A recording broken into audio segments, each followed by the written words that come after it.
In today's video, I'm going to teach you how to warp an image in your preferred photo editing software. Warping an image can add a dynamic flair to your visuals, and with this method, you'll be able to do it non-destructively, allowing future edits without sacrificing quality. First things first, open your image in the software and ensure the layer you want to warp is selected. I highly recommend creating a duplicate of your layer before you start, to keep a backup of the original. This way, if you ever want to revert to your starting point, you'll have a pristine copy handy. Next, let's convert your layer into a smart object.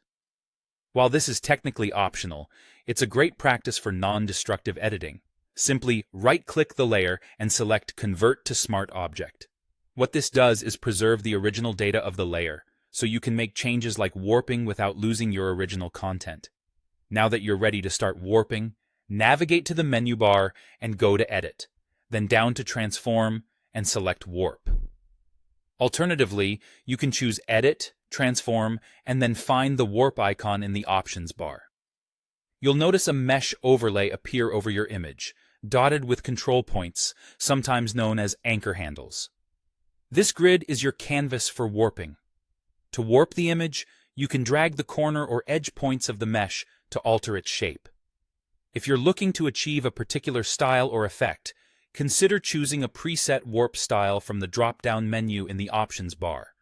You'll find a variety of styles like arc, flag, and others that can serve as a perfect starting point for your design. Now, if you're aiming for more nuanced control, you can split the mesh by adding additional grid lines. Do this by clicking on Split Warp horizontally or vertically, or by holding down Control on Windows or Command on Mac and clicking inside the mesh.